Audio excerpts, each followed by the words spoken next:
Welcome to the Sunday mornings at the Marxist Library. A reminder before we start, we are recording our presentations and the discussions that follow and posting these for our wider audience. The videos will be available both on our YouTube channel, ICSS Marxist, and our website, icssmarx.org in the next couple of days.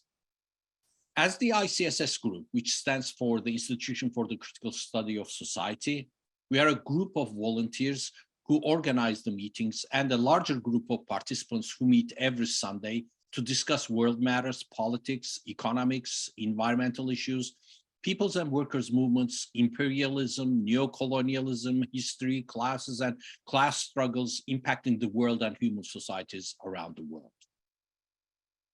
Before the pandemic, we used to meet at the Nebel Proctor Marxist Library located at 6501 Telegraph Avenue, Oakland, California. However, after the pandemic, we decided to continue our sessions on Zoom, which also made us open up to the world online in real time. So as well as our local participants and speakers from the San Francisco Bay Area, we now have guests and speakers from all over the US and from other countries as well. They endure the time difference to join us. So welcome again and good morning, good afternoon, good evening, and even good night to you, wherever you may be joining us from. My name is Mehmet Bayram, and I will be hosting the session on Sunday, April the 9th, 2023. I'm a member of the program committee that organizes the Sunday mornings at the Marxist Library, and I'd like to start off by reminding everybody that we always welcome your input, feedback, and suggestions for topics and speakers. You can contact us through our website at icssmarx.org. For over 15 years, Sunday mornings at the Marxist Library programs have been a platform for diverse presentations on a variety of topics. This meeting is a comradely forum for political discourse and debate. The opinions expressed here are those of the participants, and they do not necessarily represent those of ICSS or the Marxist Library. However, we are united in our respect for the work of Karl Marx, and we believe that his work remains relevant today. Our motto is taken from Karl Marx's 11th thesis on Feuerbach. The philosophers have only interpreted the world in various ways. The point, however, is to change it. Today, we will be discussing China's role in the emerging world order. As is evident from our recent sessions, the topic of Russia and China dominates our discussions due to world events. However, these two countries mostly appear in the context of being subject to imperialist strikes and being the target of future further attacks. But why are these countries the main target? There are an understanding on the left that imperialism is in decline and that provides an opening for other strong countries to finally find an opening to defend themselves and to find the cracks to spread to the world to show their presence. Imperialism never allowed others to develop, compete, or challenge its dominating status. Thus, an engagement was to be expected. Between these two countries, we are focusing on China today. In the new emerging world, many believe that the real prize, the real target for imperialism is China. I have to acknowledge that not all in the panel believe that imperialism is in decline. So I'm sure we will have a great, comradely, but above all, a very informative session as opposing analysis of where China stands in the emerging new polar world will be laid on the table. We have with us three ICSS Program and Council members to present their views on the subject matter: Jean Ruyle, Raj Sahai, and Roger Harris. Each participant will have 15 minutes to present their thesis, and then we will go to Q&A and comment section. So with that, I will turn it over to Jean first. Jean, go ahead, please. Okay, thank you so much. And I had asked, oh, good, great. Alan has the slides I wanted to show, and this is the first one, which we can skip to the second one, and then to the third one. I always like to start with a quote from Karl Marx, and this is from 1850, a very prophetic statement. But it is an amusing fact that the oldest and most unshattered empire on this earth has been pushed in 8 years by the cotton ball of the English bourgeois toward the brink of a social upheaval that must have the most profound consequences for civilization. When our European reactionaries on their next flight through Asia will have finally reached the Chinese wall, the gates that lead to the seat of primeval reaction and conservatism, who knows? Perhaps they will read the following inscription on the wall: République Chinoise, Liberté, Égalité, Fraternité. And next slide. And so this was very prophetic, but of course, our movement of communism has evolved over time, has been changing. But I've always said that Marx was right in the 19th century, and Lenin was right in the 20th century. And our task in the 21st century is to do for Lenin what Lenin did for Marx. And how do we do this? And rather than attempt a theoretical answer, we can look at what the Communist Party of China has done in practice. Next slide.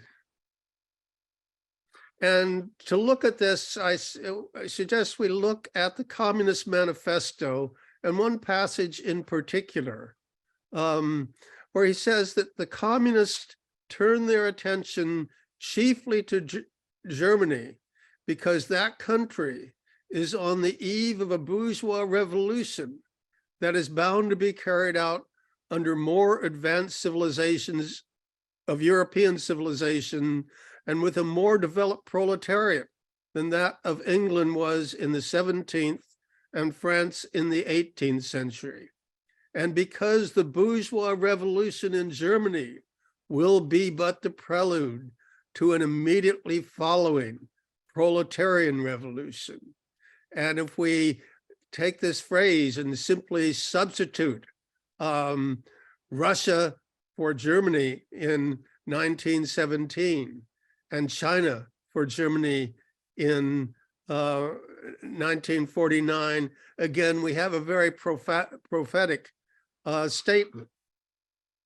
But if we look at what's been going on and look at what's the affairs of the world, first of all, we have to note that China is engaged in a major reshuffling change of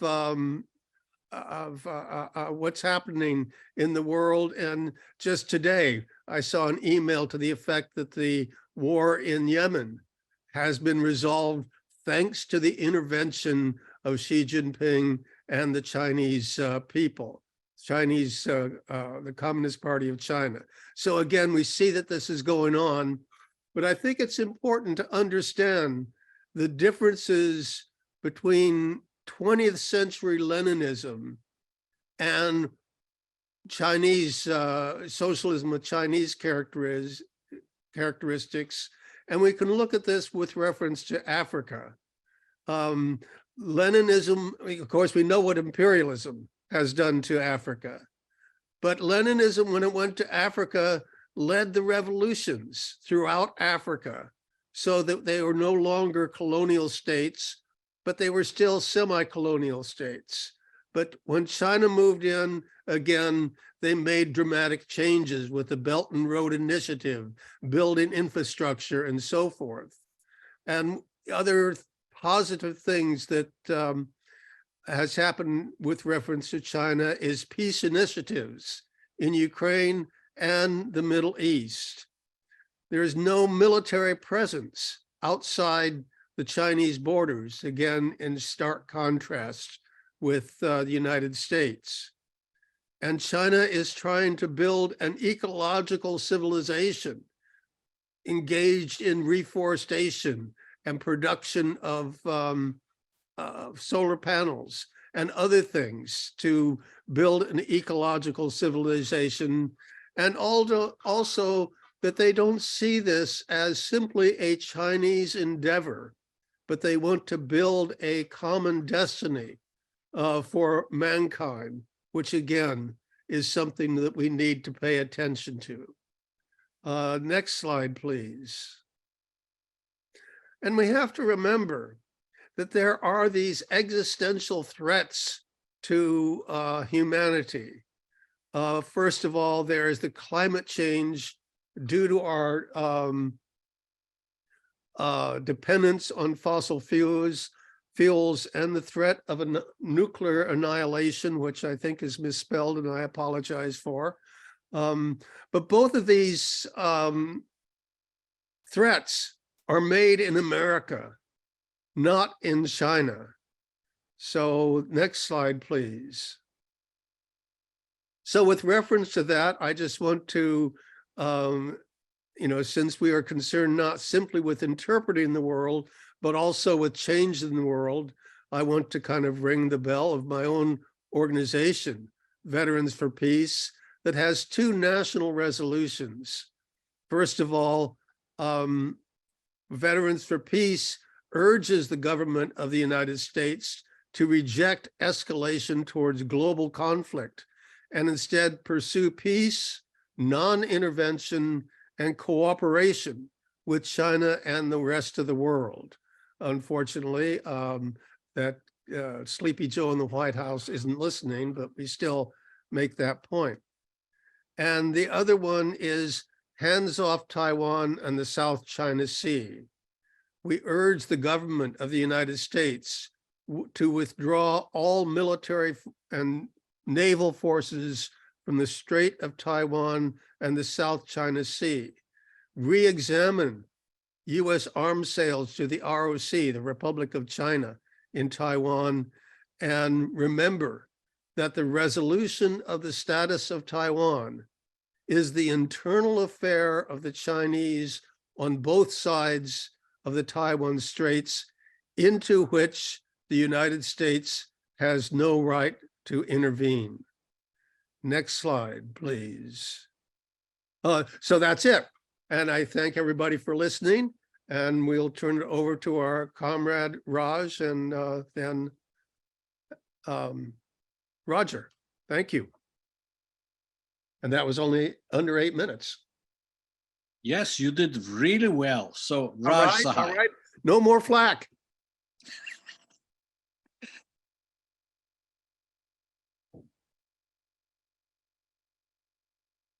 Raj, you may want to unmute yourself.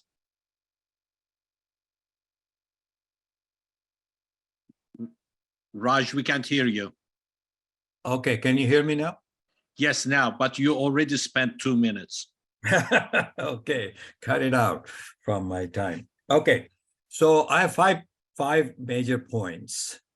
Unlike Gene, I do not subscribe fully to his thesis. I subscribe to parts of it. So that's the difference you will see.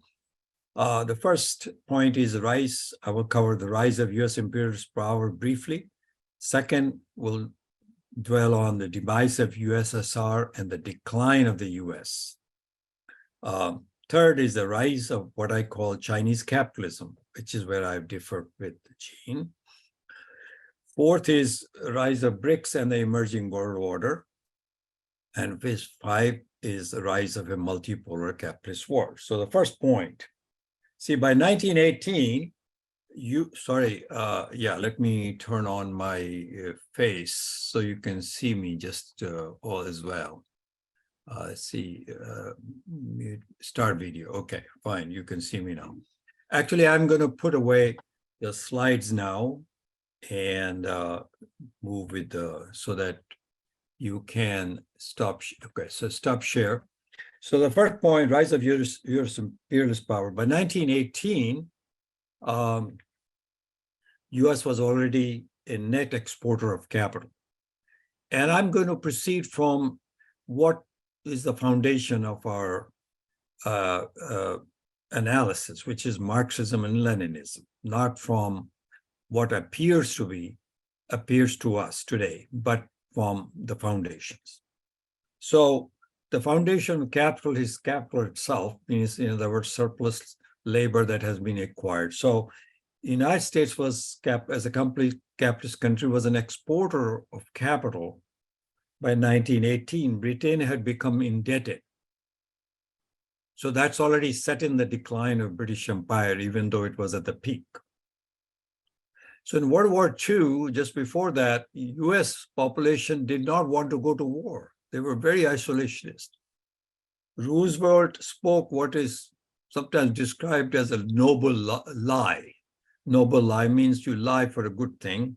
Of course, I don't agree with that. In the so-called Greer incident, they would blame the Germans for an incident on the seas that basically Roosevelt used to get US into the World War II. And then US capital developed production capacity through the war, lifted itself out of a depression, and the war ravaged Europe and the USSR economies. It threatened, and then so US became a dominant capitalist power all over the world. But it had opposition both from Russia and China. The two great socialist revolutions that took place had actually fulfilled the condition for transition globally to socialism. However, it did not happen. Decline came in there from inside the parties, both in Russia and China. I've posted Charles' article, which goes into it. I don't always agree with Charles, and I will tell you where I disagree, but I'm not discussing his article.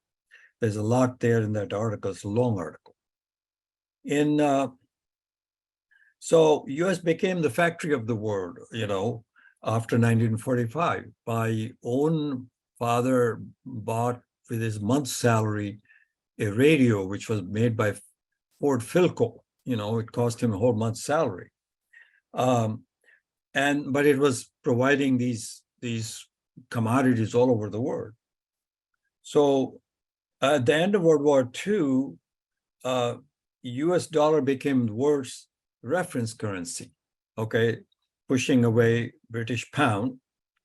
And Fort Knox had by that time collected huge amount of gold, 22,000 tons of it. Everybody in Europe in war, the capitalists, rich people deposited it here for safety.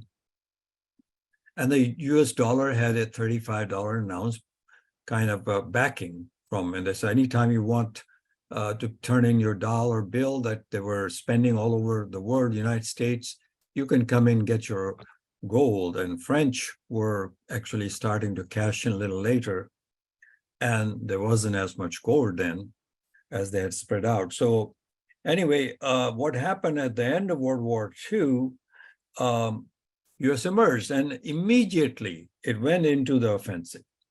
Nuclear bombing of Iran starts with, Japan. That starts with the nuclear bombing of Japan. Excuse was given, but that's basically to announce that we're the new bosses. Attack on North Korea, which actually very well described 2 weeks ago by KJ No. And then Vietnam in the 1960s. First they aided the French colonialists. Then when they were defeated, the United States came in. So their aggressive imperialism came right with the peak of US power.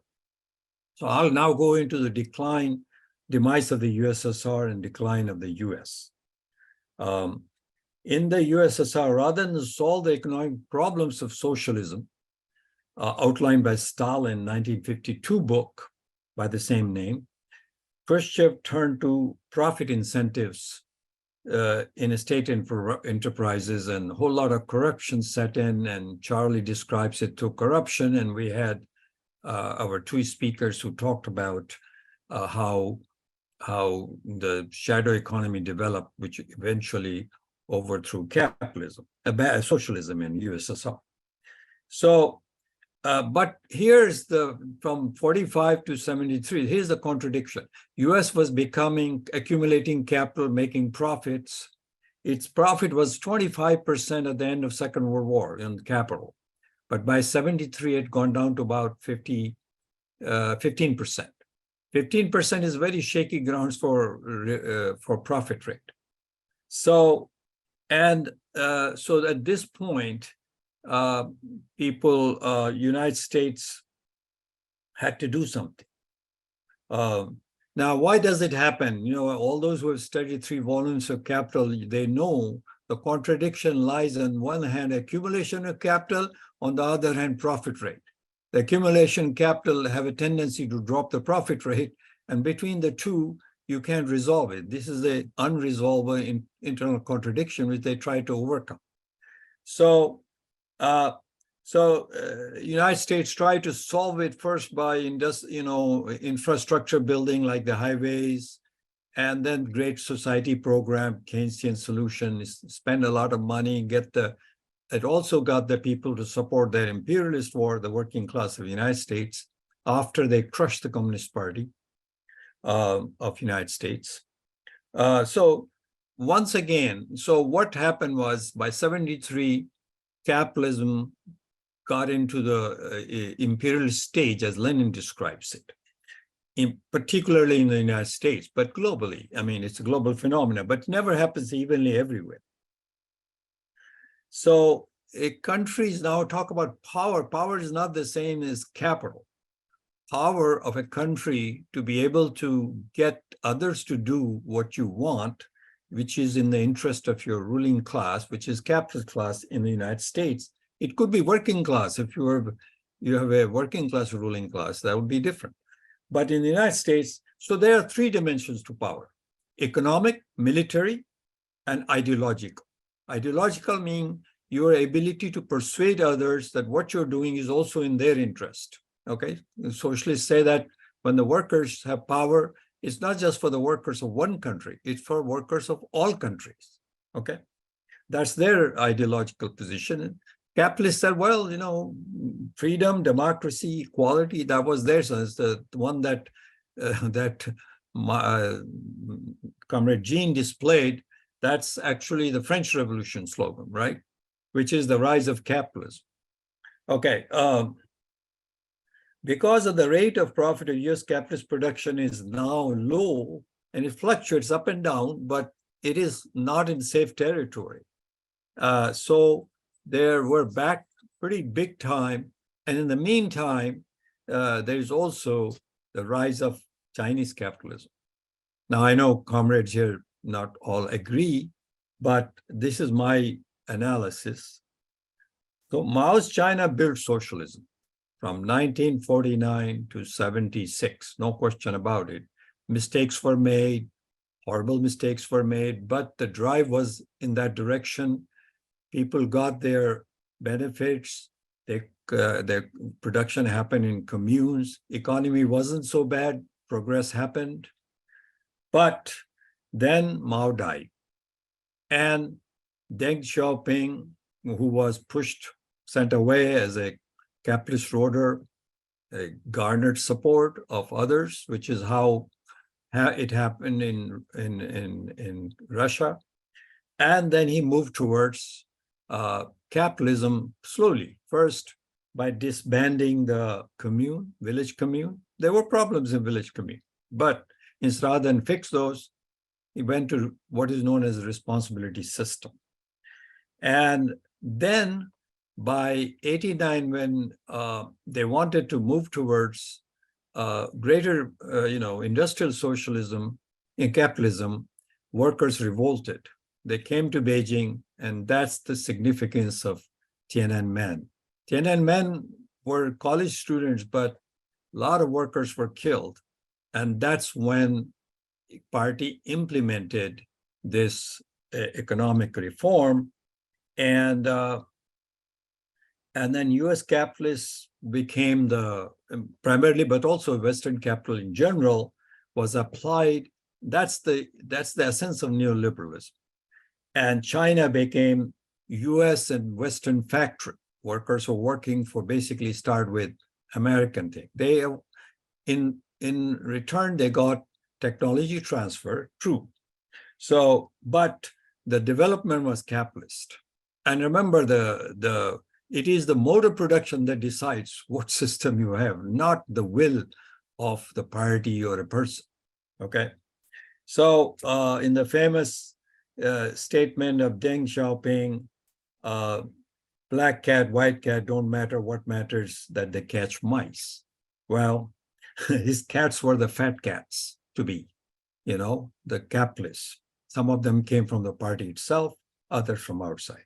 His mice are the workers, exploited workers. And the party took the job of developing fat cats, okay? And capitalism prospered in China, and you have to give it to China, okay? The party remained intact. 3 minutes reminder.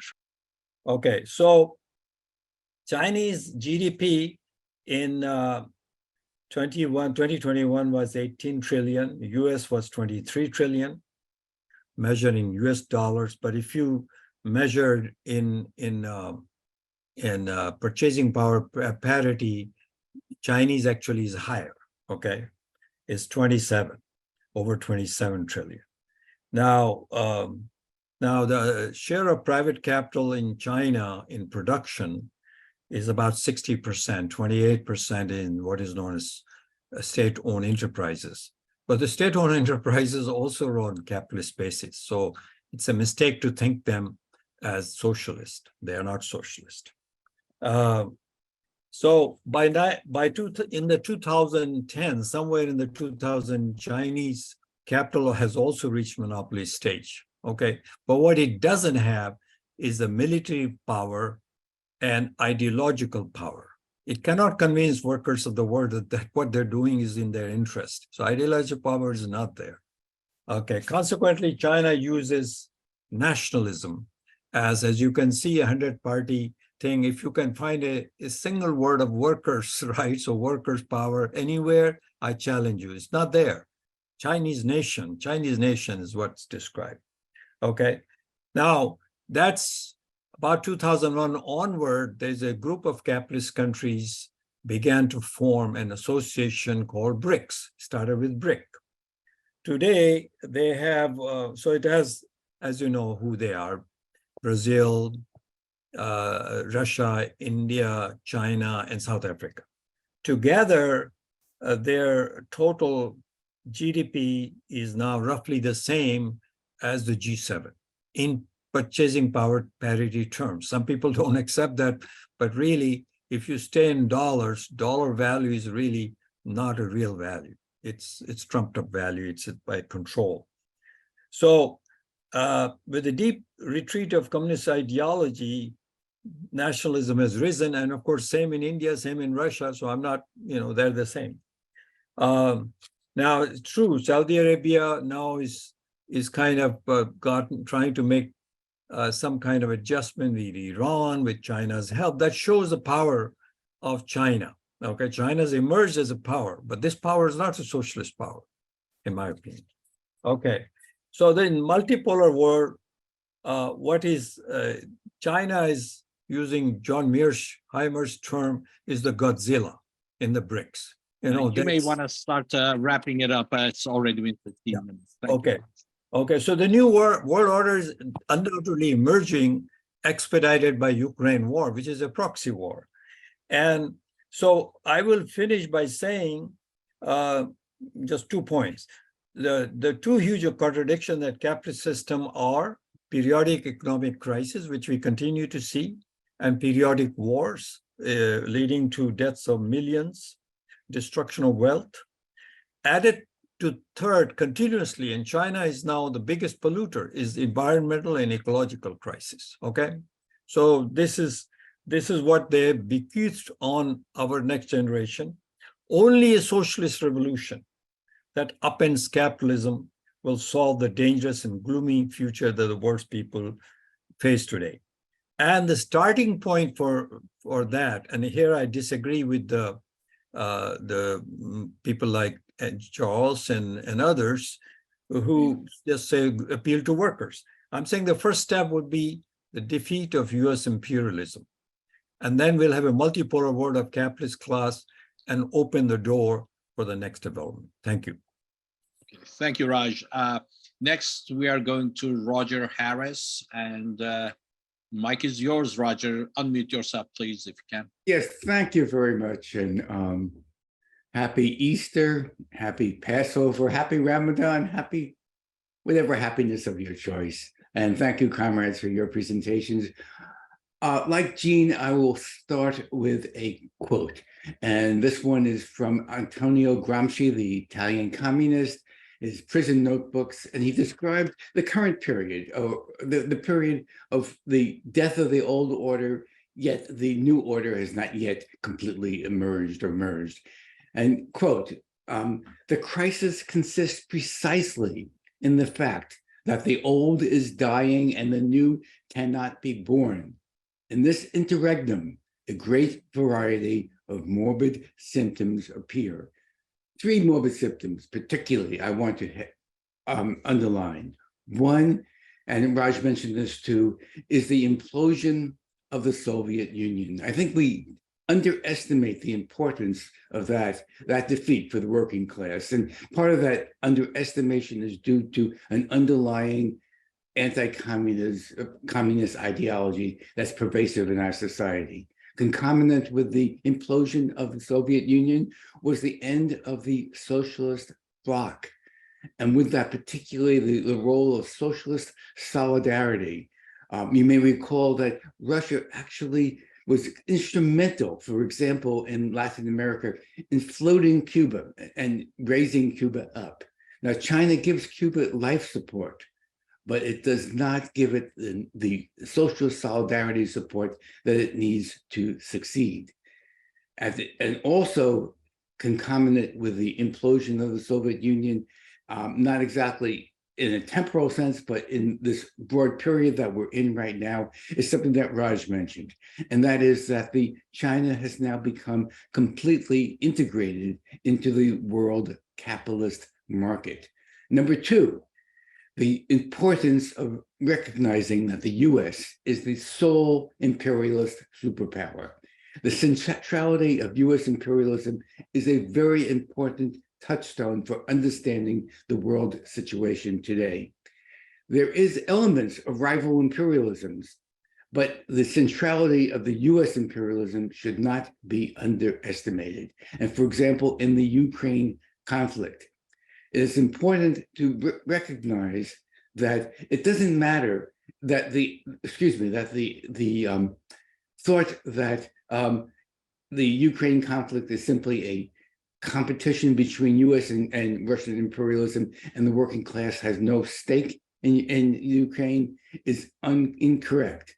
That the dissolution and dismembering of Russia would be a setback for world progressive forces. Three, there is the promise of a new reality, a multipolar world, yet has not yet become the reality. Last week at this forum, Jack Rasmus raised the specter of US preparations for a war with China. He speculated that it may happen by 2030. Such a war, I would argue, is not inevitable. For instance, China could be blackmailed into accommodation.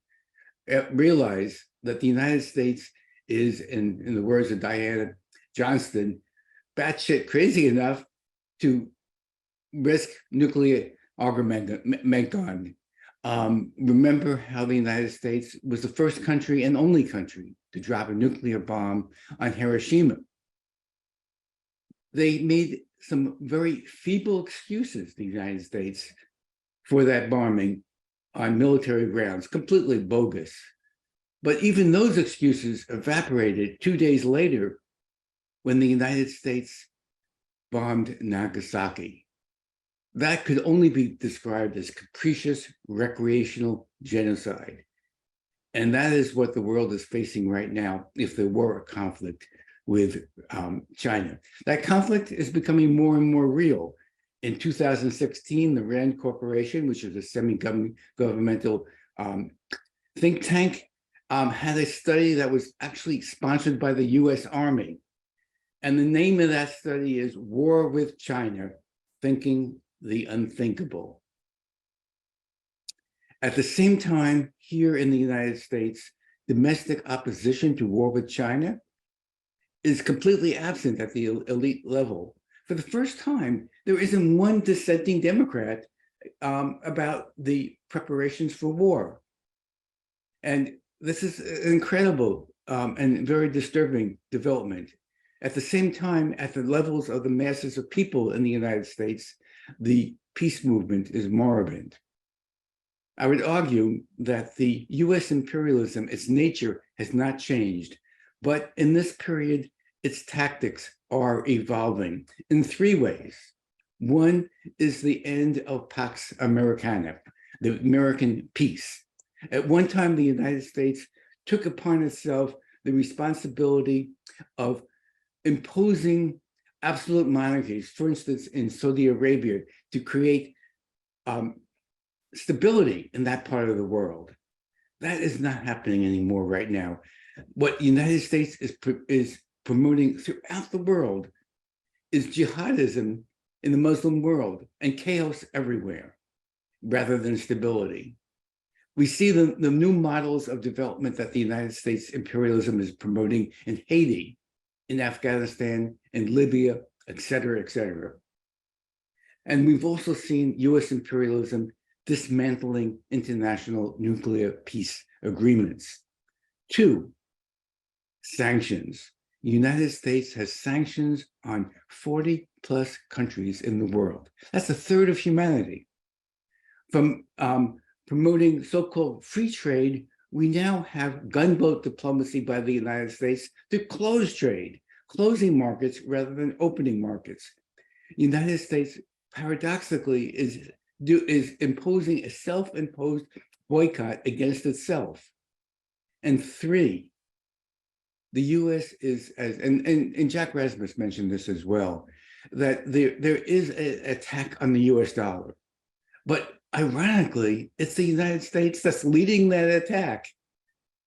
Just the same, the US dollar still accounts for 90% of all foreign exchange transactions, and the US dollar accounts for 2/3 of the issuance of securities. And 1/3 of the trade between China and Russia is still denominated in currencies that are not those countries, mainly in dollars and euros. We mentioned very briefly, Raj did, the BRICS. And this is a loose amalgam of countries. It's far from a unified alliance. It's involved, the main countries involved in BRICS are Brazil, Russia, India, China, and South Africa.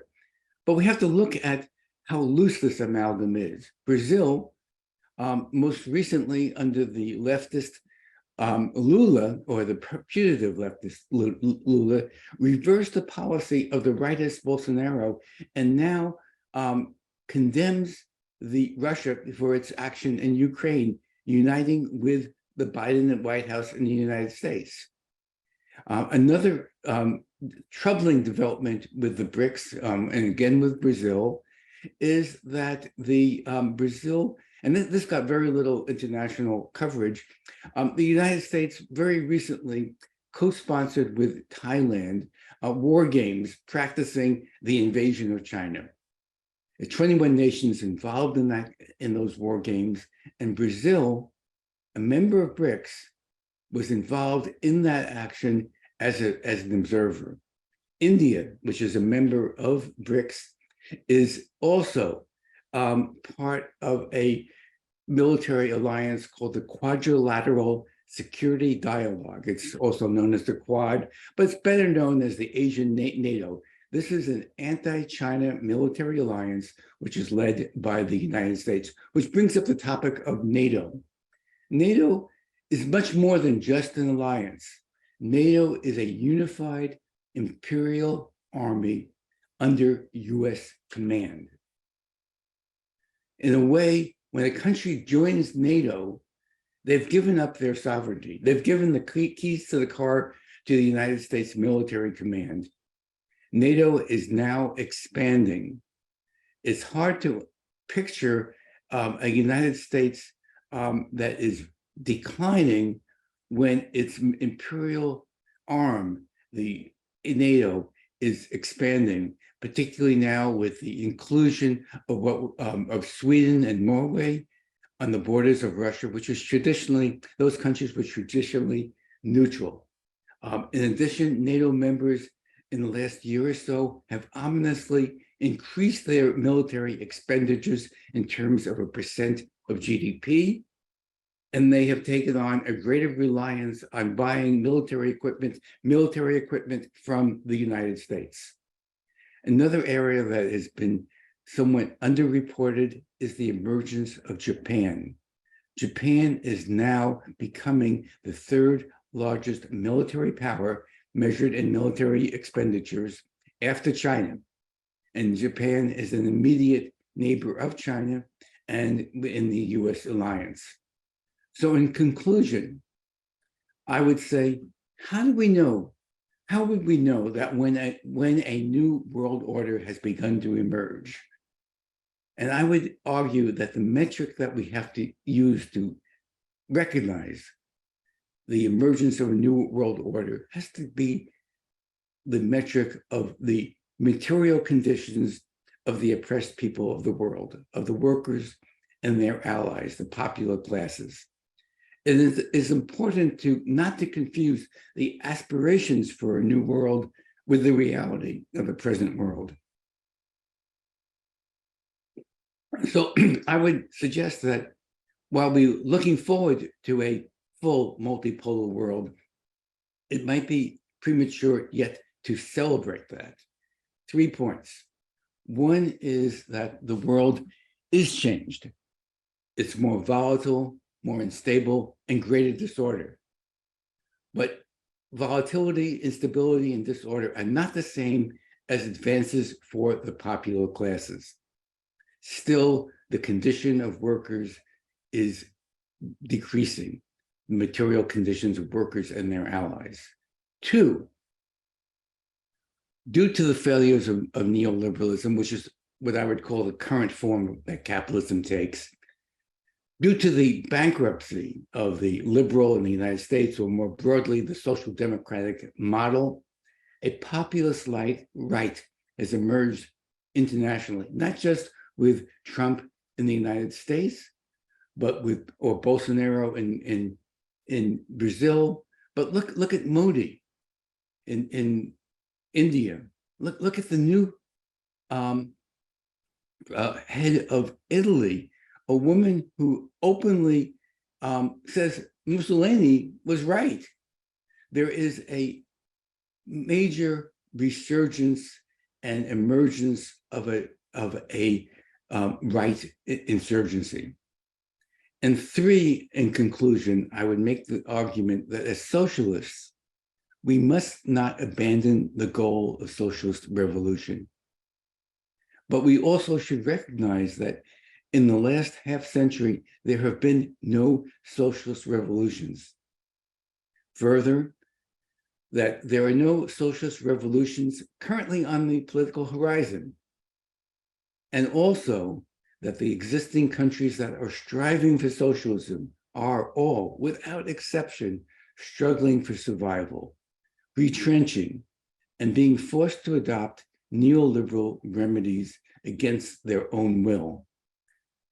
So regardless of the status of let's say the dollar and those type of things, we will know when a new multipolar world order has begun to emerge, when the material conditions of the people of Haiti, of Afghanistan, of Syria, of Cuba, etc., begin to improve rather than going on the current trajectory of increasing immiseration. Thank you. Thank you, Roger. So we are done with our presentations. So if Jean, you want to talk about the upcoming programs, and Richard may take over and say a couple of things about fundraising, and then we'll go to Q&A and comments, please. Jean? Oh, okay. I think that's what I want to do, but I don't have that information right in front of me. But next week, I think we have Ann Garrison Yes. speaking on Africa, and she's very knowledgeable about Africa, and we're looking forward to that. She's will focus on the areas that she knows best. And she's a reporter with Black Alliance for Peace, I believe, and other groups. So that's going to be very good. And following that, what is next on that? I don't have it in front of me. Yeah, We have. I'll post it on the chat if you like. Okay, and also find it Steve as well. Zeltzer is coming on later on to talk about the labor movement and April 30th. April 30th. Yeah, so we have some great programs coming up, and be sure to register for our regular email announcements. You can do that on our webpage, icssmarks.org. Thank you. Thank you, Gene. Richard, do you have something to add, Fallenbaum? You may want to unmute yourself if you're there. Okay, if not, then we'll continue to our Q&A. As we've done before, we're going to go to our participants to ask or to make ask questions or to make comments. I'm going to be timing and to make sure that everybody gets a chance to speak. So yes, let's participate with our hands up on the Zoom. You can do that by going to the reactions at the bottom of your Zoom screen and then clicking on it and clicking on the hands up, hands down. That way I know who is on the stack. So currently now I have 3 people on the stack. First is Rich Johnson, and then I have Yusuf and Richard Wright. So Rich, go ahead, please unmute yourself and go ahead. Okay, so yes, I'm ready.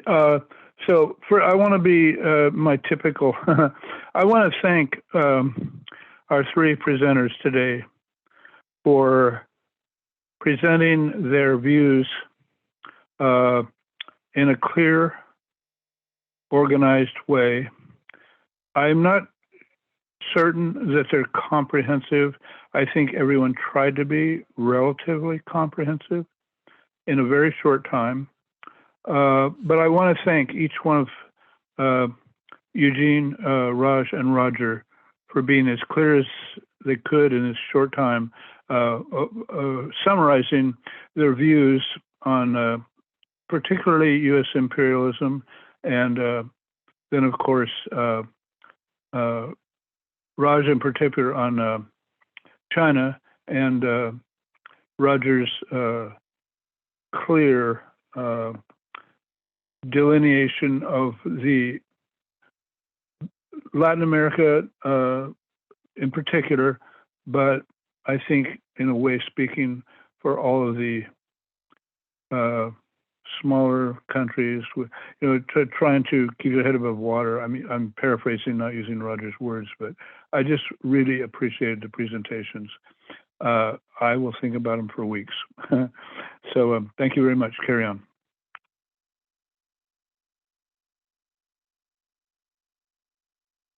Thank you, Rich. Now we are going to Yusuf, please. Thank you. For this round, I'll make my comments about China. Now, the question is, what do we mean by a socialist country? And so let's go back to Marx.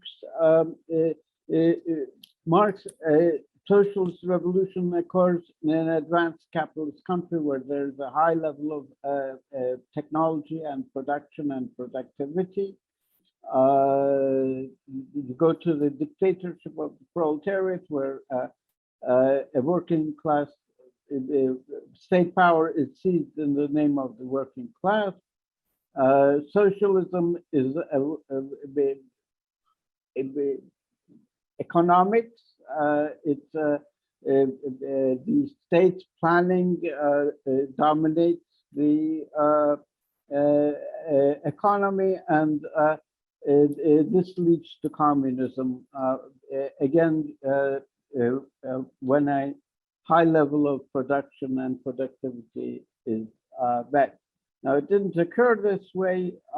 Socialist revolution took place in where capitalism was at its infancy, like in Russia and China. So the Communist Party that seized power had two tasks. One is to establish socialism, establish the economy and state along socialist lines. The other is to increase production. This leads to health socialism. Now, due to many difficult circumstances, which deserve a long discussion, I think it didn't quite work out well. Sometimes one had to sacrifice production for equality, sometimes the opposite. So, in short, there was a crisis. So, one definition of socialism we everyday use is that there's this a party or a state that's dedicated to eventually establishing socialism. The other is economical, and so sometimes the country has to take a backtrack to capitalist modes of production. So the question should be posed: is China, is the Chinese Communist Party? Okay, let me wrap up.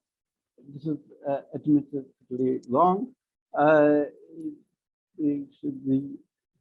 Whether the Chinese Communist Party is dedicated to eventually establishing socialism, both in the economic and the terms of state power, and the other question is the state of Chinese economy. Okay, thank you. We have run out of 2 minutes long time ago. We'll come back. Yeah, I'm sure you'll be able to say again what you are thinking. Richard Wright is next, and then I'll announce the next three people on the stack. Go ahead, Richard. Thank you. I'm sort of reminded here of the old adage of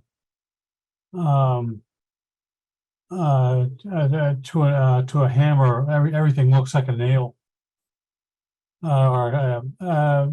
in the sense that the perspectives that were presented here were very much from a U.S. imperialism perspective, and it was very little that was actually talked about as far as China's entrance into or influence on the New World Order.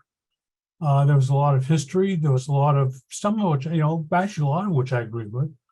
But anyways, I wanted to pick up on something that was mentioned. I think it was by Roger, and that is that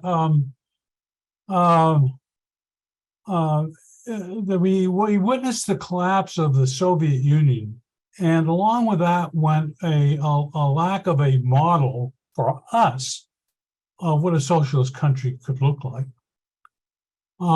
It seems to me that China is trying to take over that place, and I think it's doing it pretty successfully. I see a lot of people talk about places like, I think Roger mentioned that he hadn't heard of a socialist revolution in the last 50 years. And I was kind of wondering what he thought about places like Nicaragua and Venezuela, South Africa, which are, to me, are models for, like, put an analogy of Jack Rasmus. We're looking for the big bank model, and what these countries present are the small bank, the regional bank models. And I don't fault them for that. I think they're under a lot of pressure from the U.S. imperialism. But anyways, I was wondering if maybe you could, if Roger could elaborate a little bit more as on the lack of a socialist revolution in the last 50 years. Thank you. Thank you, Richard. Next, I have Laura, Janet, and Leo West on the stack. So go ahead, Laura, please unmute yourself and go ahead. Yeah, I had a similar question, and also I appreciate very much the topic and the three presenters of this ICSS Sunday morning.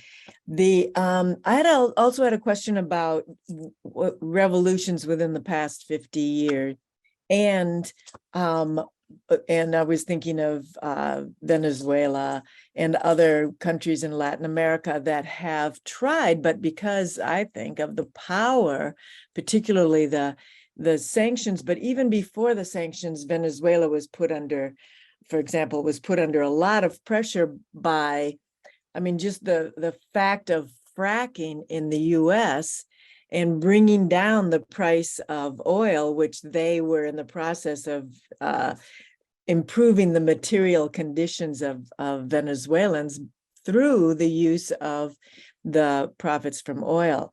And so even before sanctions were imposed, that tactic of the US was adversely affecting their efforts.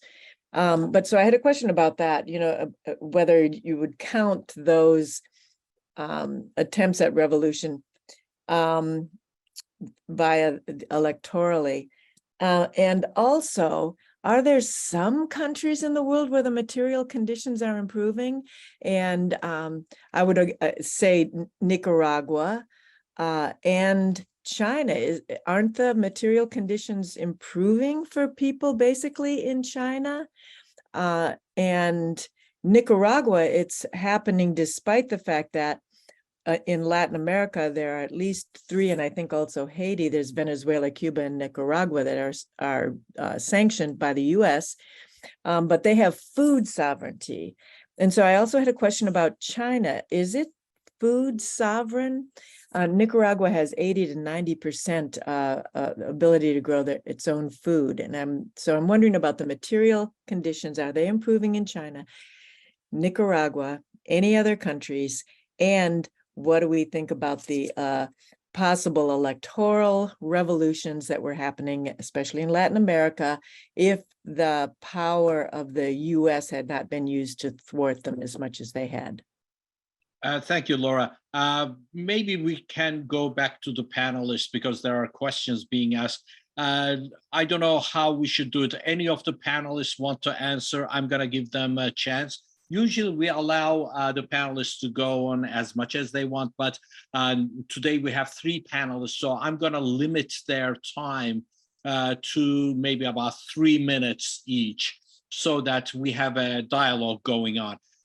So I'm going to give right now the chance for Jean, and then the same order, Jean, Raj, and Roger to respond. Then I'm going to come back to other, Janet and Leo.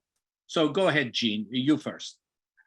Yeah, I think a lot of questions. I just want to say, first of all, in terms of improving conditions of life, if here in the United States, of course, things are getting much worse for the overwhelming bulk of the population.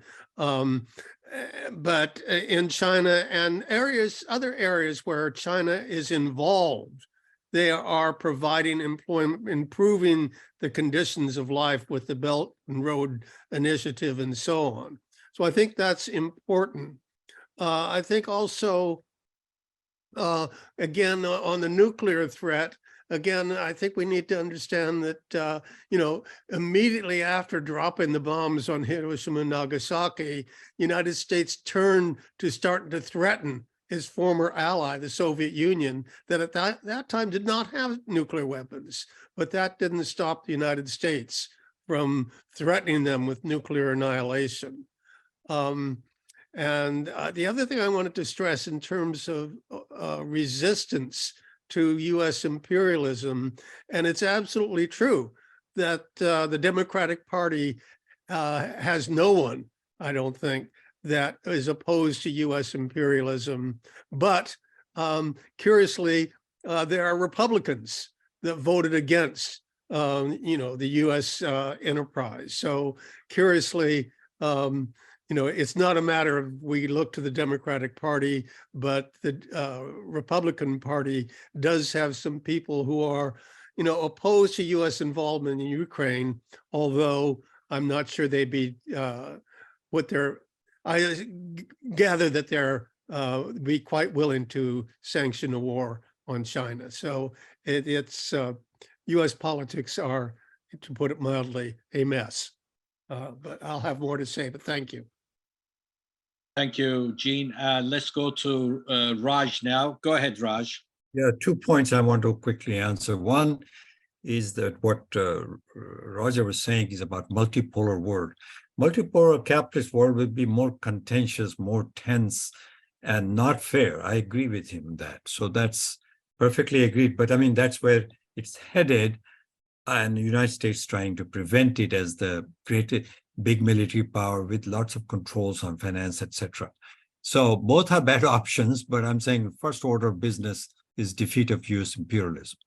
So the second point I want to say, which is often used, has life improved in China? That depends on whether you take the definition of consumption level or how you function in society. Chinese under Mao had much less, but they were masters of their destiny, I mean, collectively. That is not true in China today. This idea that somehow the party represents the masses through their association and all that, that is really not, I don't agree with that.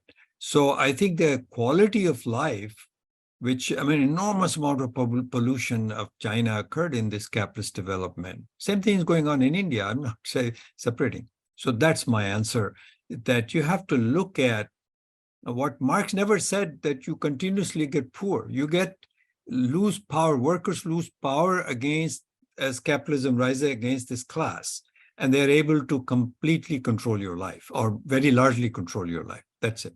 Thank you. Good, thank you. Now we go to Roger. You have 3 minutes, Roger. Go ahead. Okay, and thank you for very good comments. Obviously, my presentation was designed to provoke discussion rather than to answer questions. We're in the international situation is one of class struggle. And I think when we look at countries, we should look at them as what is their role in the international class struggle. For instance, what is the role of China? And I think when we ask that question, it's not so important to use this kind of Marxist litmus test of whether China is socialist or not socialist, but we should say, what is the role of China in forwarding the interests of the popular classes in the international class struggle? Likewise, for those small countries like Nicaragua, Venezuela, and Cuba, what is their role? And they all have a very important role. What I'm arguing is that we should not abandon the idea of socialist revolution as our ultimate goal. When we think about it, think about Russia, think about Cuba, Venezuela, and Nicaragua. They are the only countries in Latin America where if there was a US invasion, they could rely on their armies to resist that invasion. No other countries in Latin America are in that position. The imperialists understand it, and that's why the imperialists target those countries. Right now, those 3 countries have unprecedented out-migration. People are leaving those countries.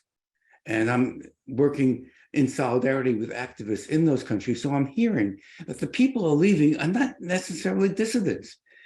People are leaving those countries who support socialism, but that the conditions on the US siege has become so bad that they have to abandon their homelands. So So the question I have is, you're talking to a Sandinista, a long-term person who has struggled in Nicaragua for success in their country, and they risk their life immigrating to the United States by going through Colombia and the Darien Gap and then into Mexico. And you say to them, well, the dollar is shaky now. That's not a good answer for them. We have to understand from their point of view that they are suffering under imperialism, and we have to come up with answers to alleviate that suffering. And we understand that that answer is the defeat of US imperialism. Thank you. Right on time. We have now Janet and Leo, and then I call myself. So go ahead, Janet, please. You have 2 minutes. Okay, thank you. So again, back to the topic, China's role in the emerging world order. Well, one of the issues to me is imperialism versus a multipolar world. And China is working with the model of a multipolar world against US imperialism. In that respect, they're brokering the deal between Iran and Saudi Arabia. They've been trying to also do the negotiations with Russia and Ukraine. China also follows the Westphalian system, which is a principle in international law that each state has exclusive sovereignty over its territory. How China's handling Taiwan is and will be reflected in that. China has been neutral when it comes to UN votes, UN security votes, but China voted with Russia when it came to the proposal to have an international investigation of the Nord Stream explosion. On a military level, one of the presenters compared China's military to Japan's, but Japan does not have nuclear weapons like China does. And China is doing joint military exercises with Russia, I think naval exercises. So anyway, I just wanted to add in those issues, and I'll stop there. Thank you. Thank you. Thank you, Janet. So we are going to Leo West now. Again, 2 minutes. Go ahead, Leo. Yes, my contention is that China has never been socialist or even less communist.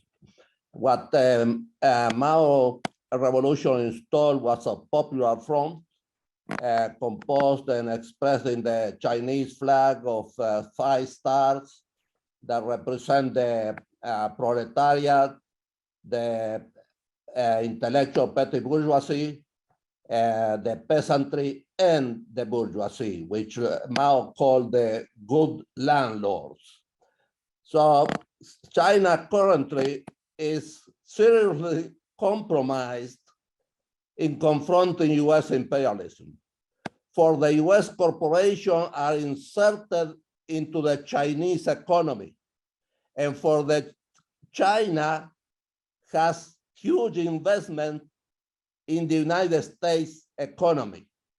Therefore, hence we have the dancing around of the Chinese Communist Party, even though for 8 years during the Obama-Biden administration, they had this provocation in the China Sea by the US imperialists, and again today with Biden, and they are still dancing around because of that compromise.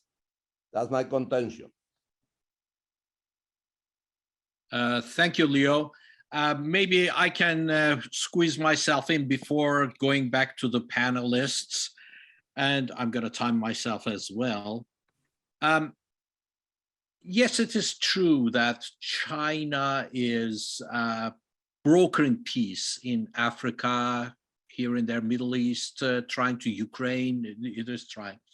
But let us remember that in the decline of British imperialism and the US stepping up to its current position, the most slogan the US used was freedom, freedom from colonialism. But it was developing a neo-colonial structure where these countries that would be freed up from direct occupational colonialism would become the new colonials tied to the empire through finance, through markets, these kind of structures. So it is interesting to remember that and to bring up certain questions, because the topic is where China is in the world today and what the potentials of it is. That a few days ago, China expressed that it has no problem with the French in international affairs.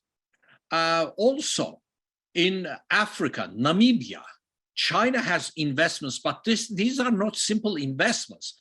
It is in mining, and when it went there to the mines, they came with their structure. They brought their workers from China to fire the union representatives of the mines, and the workers went on strike, and they were suppressed and everything.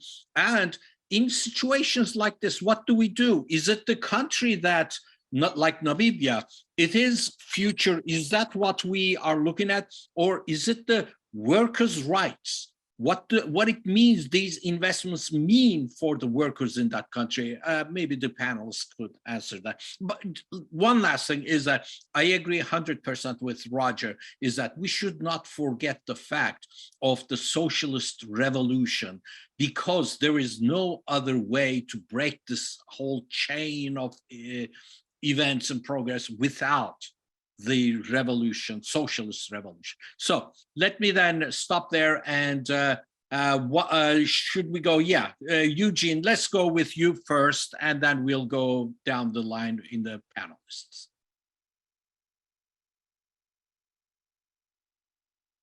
No, I am.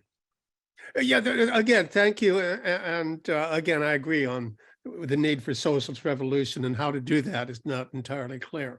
But I know my comrade Raj would not be happy if I didn't kind of answer one thing, because when you talk about the mode of production determining things, Stalin pointed out that there is the capitalist mode of production, but there is also a socialist mode of production. The capitalist mode of production, basically, the rich get richer and richer, and the workers are, under the juggernaut of capital and so forth. But the socialist mode of production is equal development, raising the standard of living and so forth of the working class. So I think we have to recognize that there is a socialist mode of production. And the other thing I want to just mention is Chinese nuclear weapons. It is true that China has nuclear weapons, and they had developed I think, with Mao in 1956, I believe. But, Mao said something to the effect that we have to have this thing if we don't want to be bullied. And China does not want to be bullied. But as soon as they got their nuclear weapons, they immediately said they would not, under any circumstances, use nuclear weapons against a non-nuclear enemy, nor would they use nuclear weapons first. And to make this real, they didn't put any of their weapons on immediate launch. The warheads and the missiles are housed separately. So they do not have launch on warning, but they have there for a retaliation. So again, this reflects a different attitude that Chinese have towards world revolution. And again, I think it's important to try to look at things through Chinese eyes on this. So I'll stop there. I'll pause there and put myself back on the stack for later on. But again, thank you.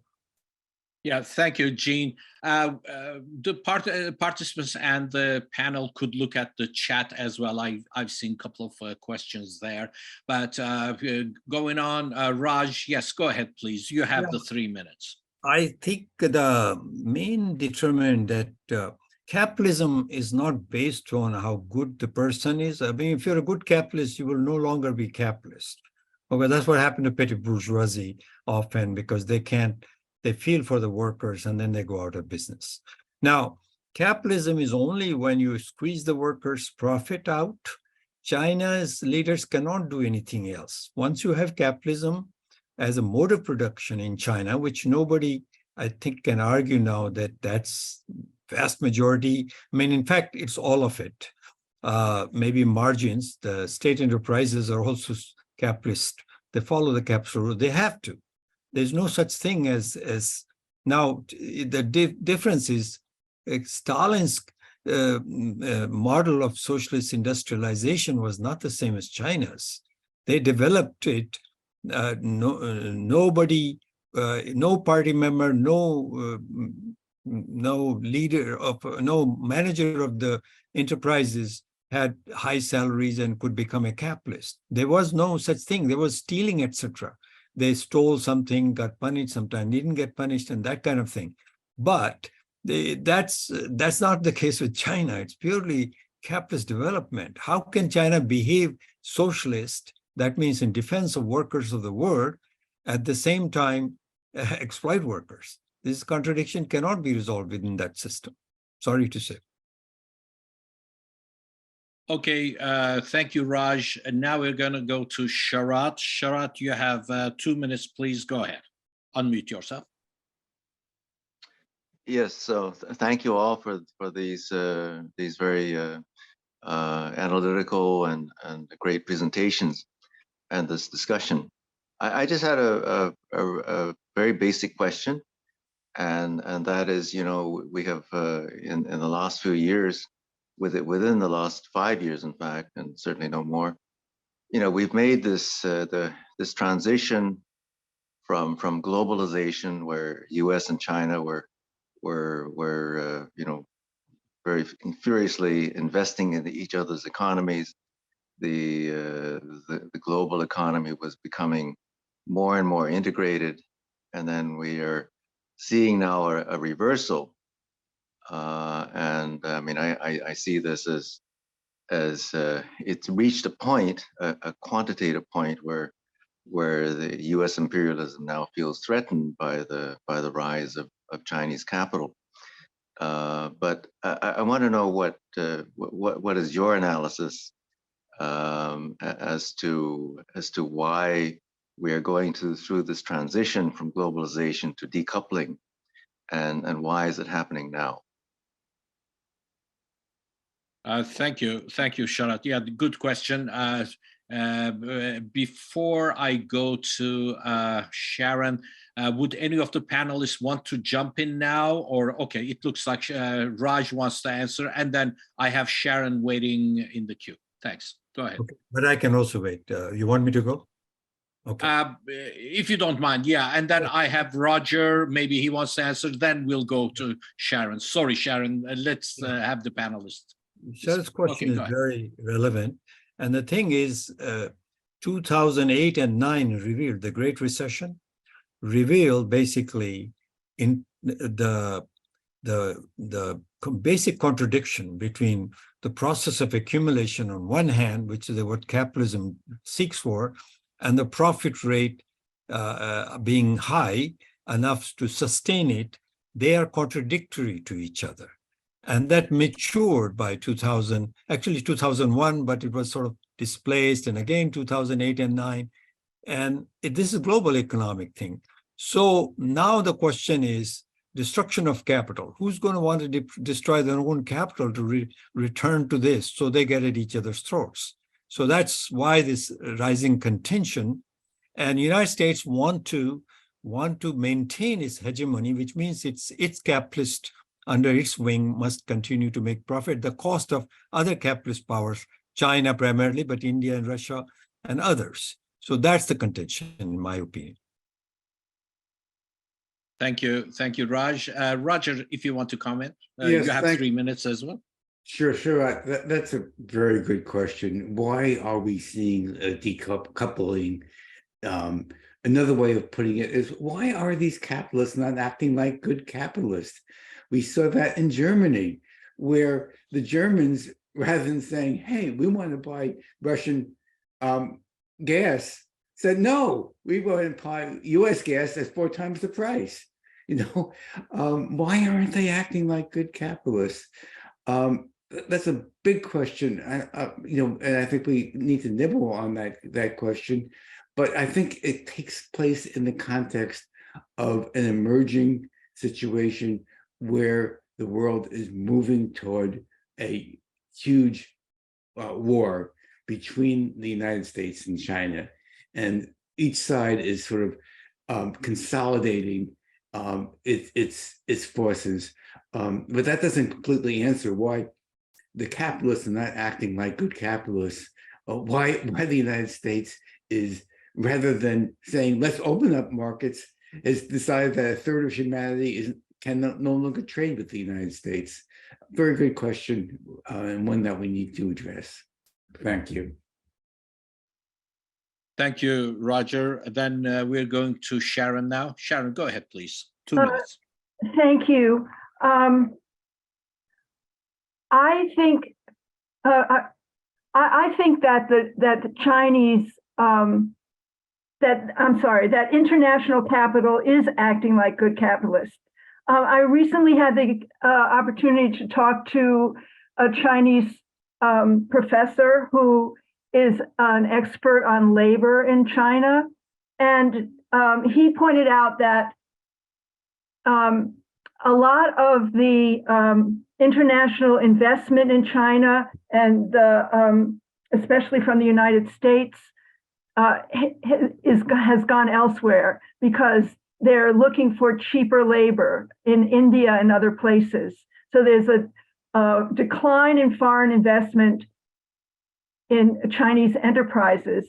He said that right now the Chinese working class is hurting, that in the last few years they have not made any major gains. The unemployment is higher.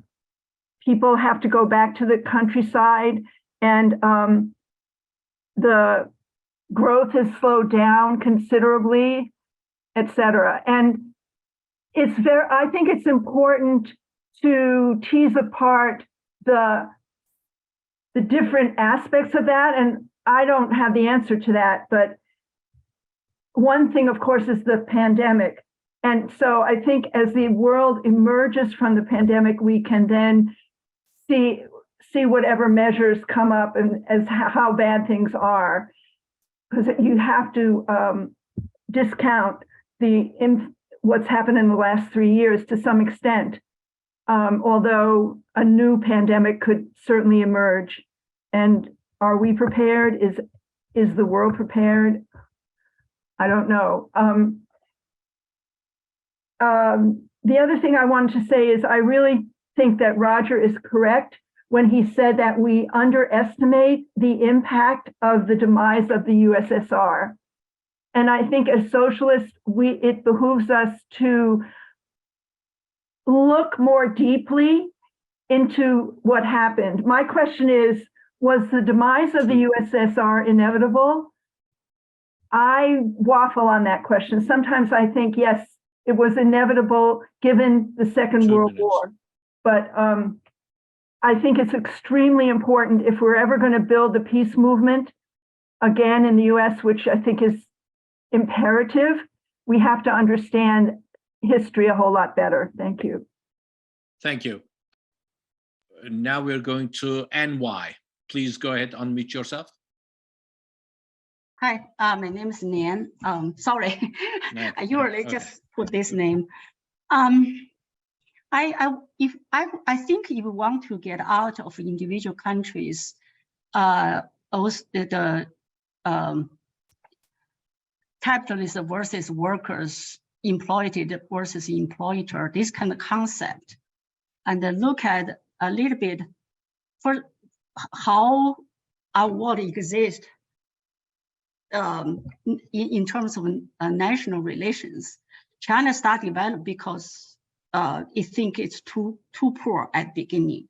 So basically, it want to improve its nation's wealth, as well as all other countries, especially the global south. And they found because they are poor, partly because they cannot develop in the current international system. And so China started develop without thinking much, just improve its own, economic wealth. And after that, it gradually get more power and find the system, the international system is unjust. That's exactly the reason Xi Jinping proposed after the Belt Road. He proposed three new initiatives. One is development initiative. Basically, it says every country should put the priority, development priority first. And this priority should be people-centered, and there should be the common common inclusiveness of all the people, world people. And the second is security initiative, basically in the first anniversary of Ukraine war, and basically thinking as compared to the US security policy is basically comprehensive interdependence, mutual understanding each other's security. And my absolute security is your lack of security. Those kind of concepts should take into account versus US called group confrontation to guarantee its own security. And recently, it also proposed called diversify of civilizations. All the civilization is equally important and equally good, and no country should impose their own values into other countries. So I think I don't agree with Ross' view about the China capitalist rise to compete with US capitalist. My opinion, actually it's not my opinion, but I heard from others and agree, is that China didn't really want to replace US. Only want is established, some people already mentioned, is multipolar world, more just world, the world that have democracy there, that each country, small or large, will have equal say about their own fate. And that's We have China passed 2 minutes. Okay, I'm done. All right, thank you, Nat. I think I have Jean's hand up, so let's go with Jean from the panelists first. And then if anybody else in the panelists want to answer, they're welcome to. 3 minutes, Jean. Okay, first of all, on Taiwan, I think Taiwan was mentioned. And again, I want to stress that Taiwan is not a country, it's an island, it is part of China, and the entire world recognizes the one China policy that there is but one China, Taiwan is part of China, and the People's Republic of China is the legitimate government of all China. So that's recognized, I think, even though, and even by the United Nations, by the United States, by NATO countries, European Union, and so forth. But even though the United States is not exactly honest on this point and is illegally sending weapons to Taiwan. And I think I mentioned our Vets for Peace statement on that. The other thing is, if you look at China in terms of, it has problems and everybody recognizes that it has problems, but opinion polls, in terms of how the people of a given country rate their government, are they happy with it? Overwhelmingly, China has like a 90% approval rate from its people. And this is done by Harvard, which is scarcely communist, pro-communist organizations. So again, the Chinese support their government. In contrast, only about 36% of Americans support our government, and with good reason. I think I mentioned also in the nuclear weapons. Oh, the other thing is the Belt and Road Initiative is, is also penetrating into the area of the Monroe Doctrine, so that I think there are like 20 countries in Central and South America, including Cuba, I think, that are part of the Belt and Road Initiative. So again, the way China is operated on the world stage is different than the way US imperialism does. Thank you. Great, thank you, Gene. Now we have Raj. Raj may want to respond. Go ahead, Raj, you have 3 minutes. I agree, Taiwan is definitely part of China's. The US is provoking it, it's terrible. It's part of the confrontation that US has with China. But and I agree with the previous speaker from New York that China did want to not have a confrontation because it fitted well. China and US were actually partners in the capitalist development of China, and US financial giants making tons of money, US capitalists making money in China, exploitation of Chinese labor. So, but that period ended, and it had to end at some point. And its foundation lies in what Marx teaches in 3rd volume. I happened to be reading last week in my group that page about, the capitalists go along as long as in a prosperity phase, but as soon as things go out of whack, which they do, and then they are at each other's throat.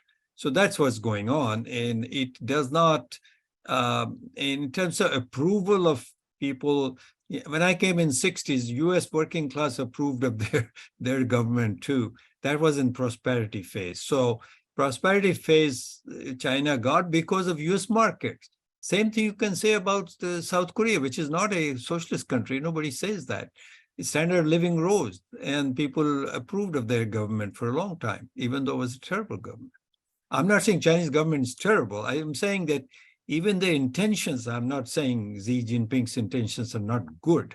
What I'm saying is capitalism drives people's intentions, not the other way around. You cannot corral capitalism to work for socialism. Okay, it's just not possible. It becomes dysfunctional, and then the next phase is overthrow, and then you have some lower stage of communism. Thank you. Yeah, thank you, Raj. I'm going to give priority to people who have not spoken yet, and I see Gulden. Go ahead, Gulden. Unmute yourself, please. Sure. Hi there. My question is for Raj, I believe. Raj, you mentioned some of the things, but I just want to ask you once again that, in China, government still has a tremendous amount of control over private enterprise. And, the government is able to change the directions of the economy really quickly. So there is an economic and political system also in China that in place under which the means of production in the country are owned by public. Isn't this true? I mean, how can you explain that? That's my question. Thank you. Okay. So yes, being the sole single party, there may be other parties, but really the dominant, by far, there's no question the CPC cannot be dislodged by anybody within China. So I think that's consistent with rise of monopoly capitalism. That's why Chinese system works better than US system, where it's capitalism, but in the monopoly stage, they're having problems. And it's veering towards single party, but it can't go there easily. So in China, this party can change it to socialism if it wants to, but it has brought it to capitalism so long that at this point, I think it is the party itself has become part of it. And in fact, the way the higher-ups in the party, and I don't know how far down it goes, is described in Desmond Shum's book, how government officials who have a control over resources, land, electricity, water, etc., they help somebody start an enterprise, and they get on the sort of ground floor with the stocks at very low prices. And when the stock goes up legally, they end up getting rich. So they are not capitalists themselves, but they benefit from rise of capitalism.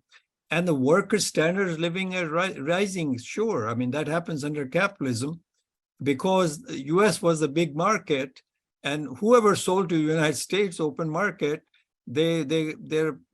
everybody did well. The problem is the class stratification is rising higher and higher in China. Nobody can deny that. Luxury cars and all luxury sales are now the highest in China in quantity in terms of dollars. Luxuries are not bought by working people. And the stress on workers' lives is much higher. They don't control their lives. So, and the other thing is, under Khrushchev and onwards, the Communist Party controlled, but what was going on? Capitalism was developing. Although formal overthrow came, in China there's no formal overthrow, but basically they changed the system with the same party. That's how I see it. Yeah, thank you, Raj. Now we are going to go to Janet. Janet, please unmute and go ahead, please. You have 2 minutes. All right, thank you. So Camille Mejia has talked about the mixed economy in Nicaragua, and he supports it, and he's been sort of attacked for his position. So Roger, would you talk about Nicaragua's economy and maybe compare it to China? I mean, it's much smaller, but I'd appreciate that. Okay, thank you, Janet. Anybody from the panelists wants to jump in? I think Raj wants to. Go ahead, Raj. You have, again, another 3 minutes. I specifically had asked Roger, but okay. anyway. Yeah, okay. Roger will respond, I guess, when he hears. Okay, go ahead. Okay, should I go ahead? Okay. Yes, yeah, yes. I please, cannot talk Raj. about Nicaragua, which is, I think, Roger should do, but I can say that in India, from 1948 to almost 1989, okay, until they also opened the door like China, they had mixed economy. In fact, all the infrastructure was under state, and Nehru even called it it was called Nehruvian socialism, but it never was socialism. It was to develop the infrastructure to support capitalism. And when that time was over, they went towards this, and they also wanted to attract Western capital like China. So, but China was ahead of it, and India never could catch up. But that's what Modi's bent on trying to get and partly succeeding, but not really. So that's what my answer would be. What the mixed economy is, it's usually in support of capitalism, but for a different reason, certain things are in the state enterprise. Same thing in China, I think. Thank you, Raj. Now we're going to go to Rich Johnson on the phone. Rich, go ahead, please. Unmute yourself if you can. I'm sorry, would Roger please respond? Yeah, Raj is, I gave to Richard, and then I'm going to give the response to Roger, I'm sorry. Go ahead. Could he respond to my question? Hello? Roger. I believe he will, Janet. Just give us a couple of minutes. Thank you. Go ahead, Richard. Yes. Yeah, I just want to ask a quick question of nowhere, I don't believe one word has been said, excuse me, about Vietnam in particular, Laos. I'm trying to remember the 5 countries after a lot of the countries, there was a number of countries, I think around 18, if I remember the number, that were leaning towards socialism. And then more recently, there's about 5 countries that I have heard considered as socialist, Vietnam being the leading one from my point of view, but not one word about Vietnam. So Vietnam got its independence, got this, we all know this, in 75, May 30th or something of 1975. And they've been, from my point of view, considered a socialist economy since then. Now, I know that there's, I would call it, U.S. capital involved in the economy of Vietnam, but I don't hear anybody talking about it. So I'm just posing the question. If anyone can speak to it, thank you. That's it. Thank you. Back. Thank you, Richard. From the panelists, I wonder if Roger wants to respond. Yes, let me just say a few things. Thank you, Janet, for your question. And for those of you, Janet mentioned Camila Mejia. For those of you who don't know him, he was a war resister. He was in the U.S. Army, resisted orders, and was very, very well known for his risks. Amnesty International calls him a prisoner of consciousness, of conscience or something like that, gave him that title. And then in, I believe it was July 2018, he actually spoke at the library about Nicaragua. We were besieged by contras, people supporting U.S. imperialism in Nicaragua.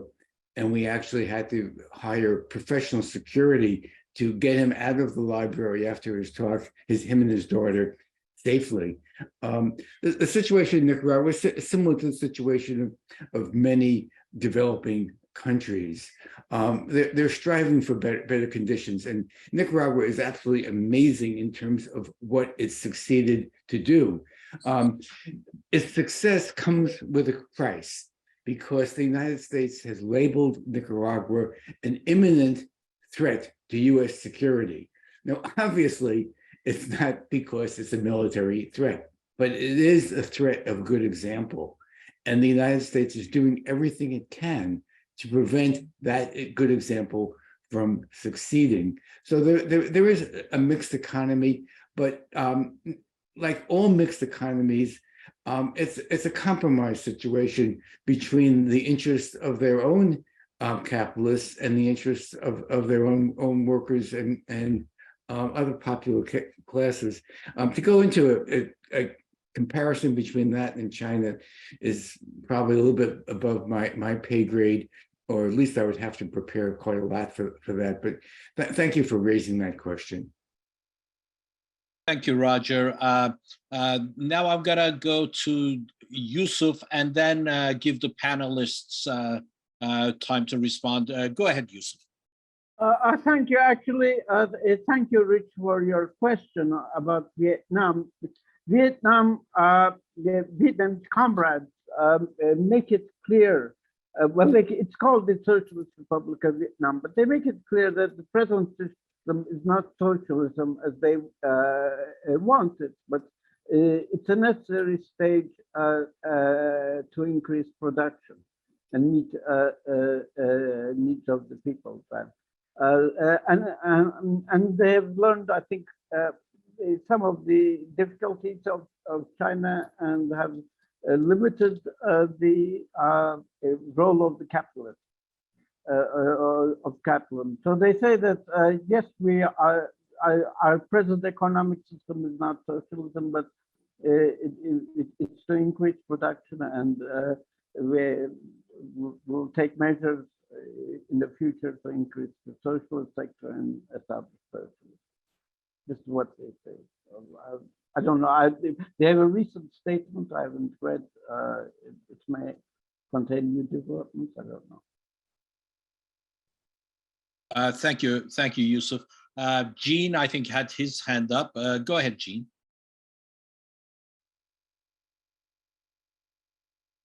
Gene, you need to unmute yourself. And before Gene jumps in, let me see. We have about 10 minutes left. So I want to wrap it up, and I want to give a chance for the panelists to say the last things. So if there are no other questions, and I don't see any other hands up, so let's use this as an opportunity for the panelists to respond and wrap up their presentation. Let's start with Jean again in the same order that we started. Go ahead, Jean.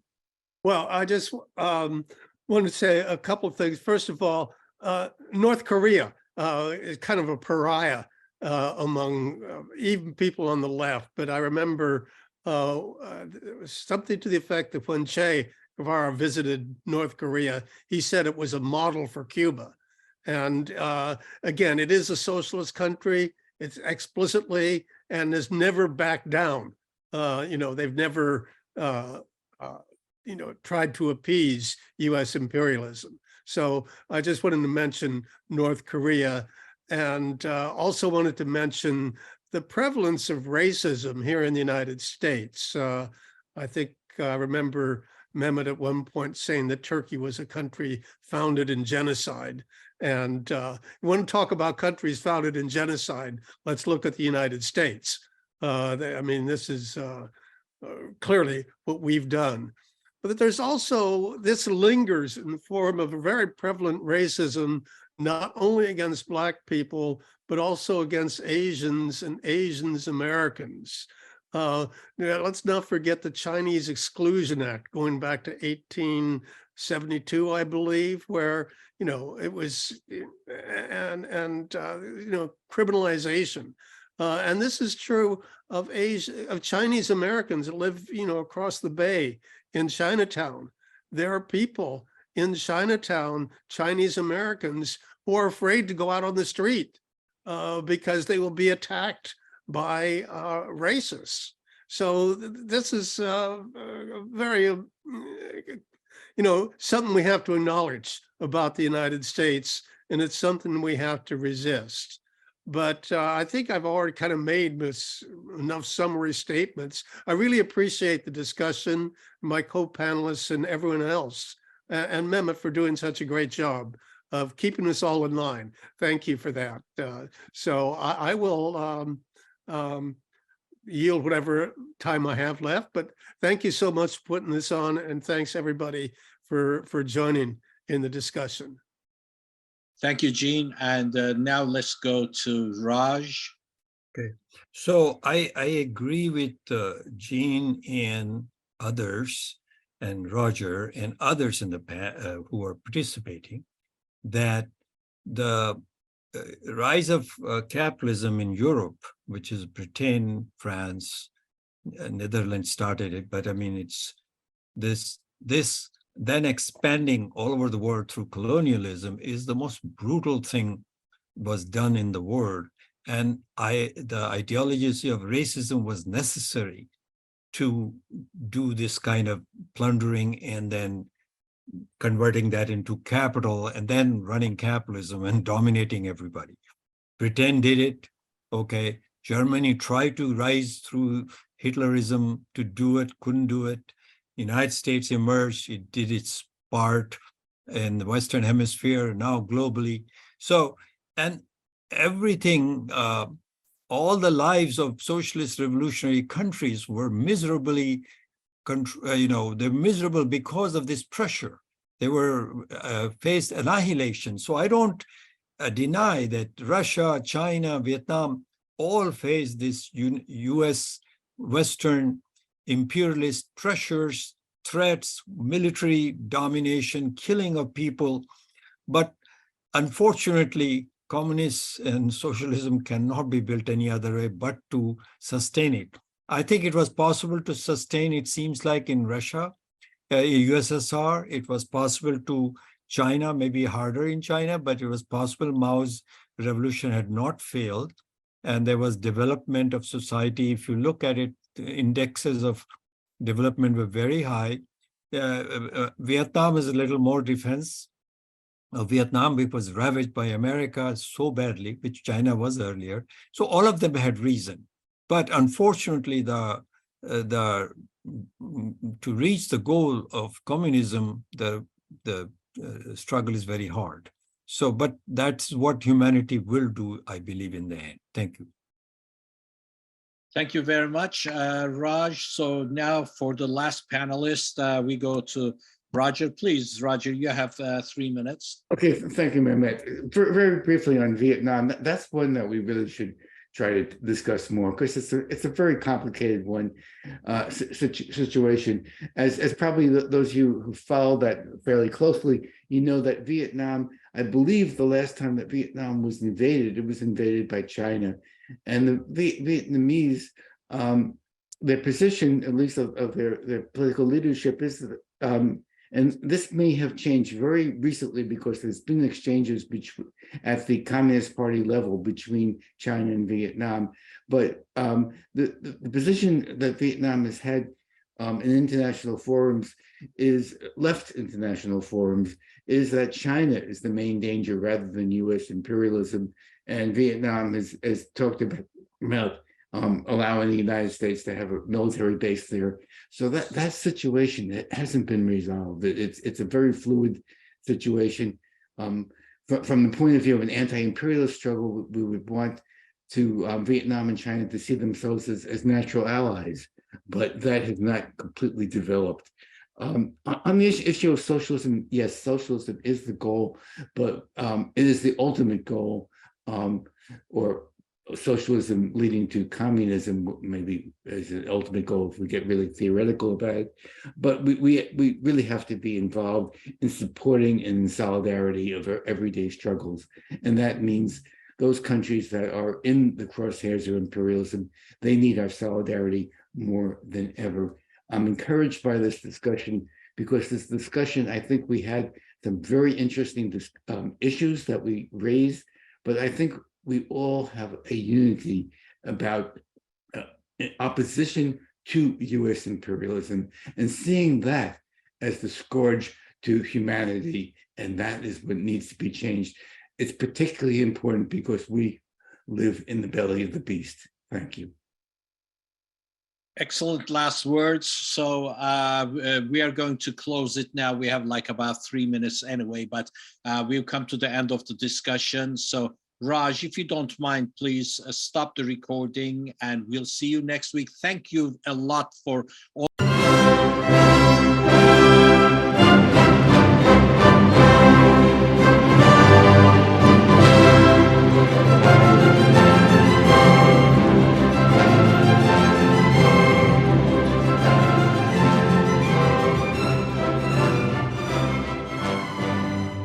Institute for the Critical Study of Society at the Niebel Proctor Marxist Library receives no corporate funding, nor do we have any paid staff.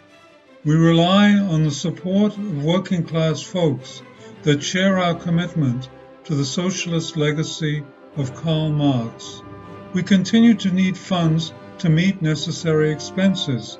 Since we can no longer pass the hat at our in-person forums, please send contributions to our treasurer, either online via PayPal or by check.